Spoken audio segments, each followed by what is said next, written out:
चलिए आज बात करते हैं इतिहास की एक ऐसी कहानी की। एक ऐसी कहानी जो बहादुरी और हिम्मत की मिसाल है। ये कहानी है 1971 के भारत पाकिस्तान युद्ध के ठीक बाद की, और ये हमें बताती है उस जज्बे के बारे में जो कभी हार नहीं मानता। कहानी का वो अहम दिन है 13 अगस्त 1972 और जगह है पाकिस्तान के रावलपिंडी में बना एक high security prisoner of war camp. ये वो रात थी जो इतिहास में दर्ज होने वाली थी।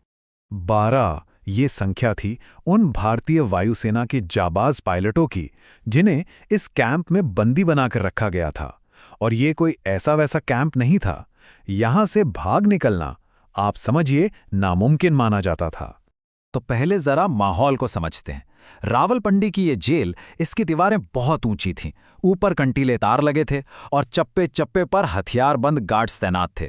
मतलब इसे बनाया ही ऐसे गया था कि भागने का ख्याल भी किसी के मन में आए तो वहीं दम तोड़ दे। पर कहते हैं ना कि इंसानी जज्बे को कोई दीवार नहीं रोक सकती, और इन 12 में से 3 पायलटों के लिए ये सिर्फ एक कहावत नहीं थी। इस पूरी कहानी की शुरुआत होती है महीनों पहले, जब एक पायलट पकड़ा जाता है और उनका एक कदम इस पूरी अविश्वसनीय योजना की पहली ईंट रखता है। और इस कहानी के केंद्र में है फ्लाइट लेफ्टिनेंट दिलीप पारुलकर।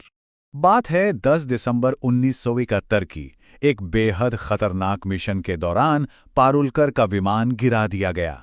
वो दुश्मन के इलाके में उतरे और उन्हें युद्धबंदी बना लिया गया, और यहीं से उनका संघर्ष शुरू हो गया था, बिल्कुल पहले ही दिन से। तो देखिए, जब उनसे कहा गया कि आदमपुर एयरबेस का नक्शा बनाओ, तो उन्होंने क्या किया?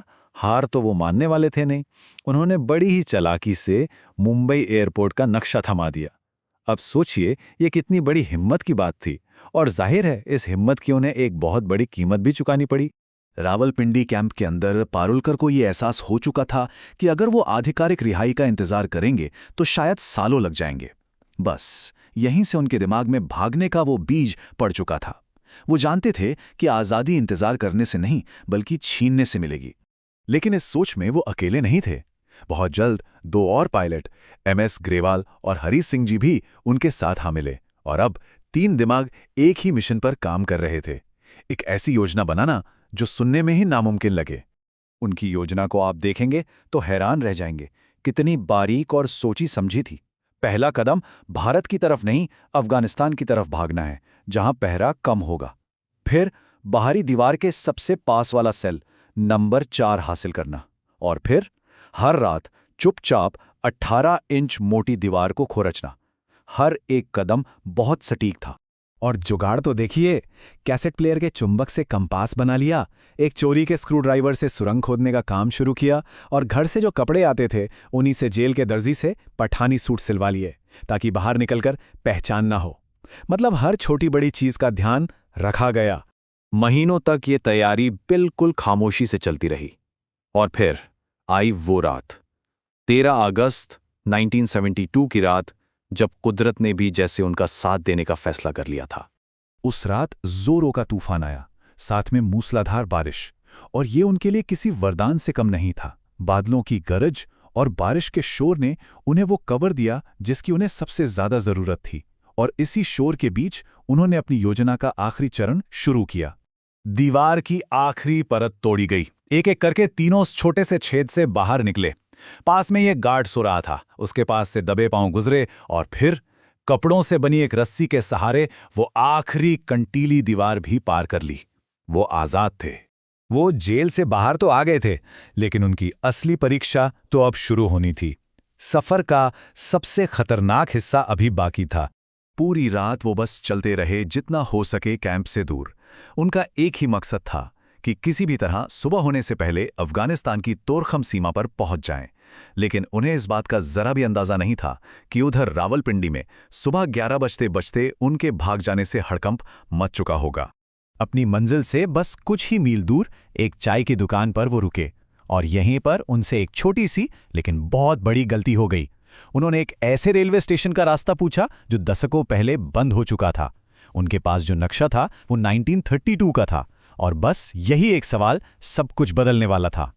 चाय की दुकान पर बैठे एक क्लर्क को उन पर शक हो गया। उसने सीधा सवाल किया, तुम तीनों बंगाली लगते हो, अफगानिस्तान भाग रहे हो क्या? और बस उनका सारा प्लान, उनका सारा भेष, सब कुछ बिखरने लगा। अब बचने की आखिरी कोशिश में पारुलकर ने एक बहुत बड़ा दांव खेला। उन्होंने कैंप इंचार्ज उस्मान हामिद का नाम ले लिया, ये सोचकर कि शायद बात बन जाए।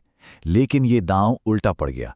एक सीधा फोन कॉल हामिद को किया गया और कुछ ही पलों में ये साफ हो गया कि ये वही 3 पायलट हैं जो जेल से भागे हैं। वो फिर से पकड़ लिए गए। तो क्या हम इसे एक नाकाम कोशिश कहेंगे? नहीं।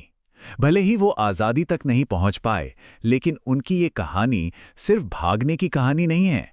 ये उससे कहीं ज्यादा बड़ी चीज का प्रतीक बन गई।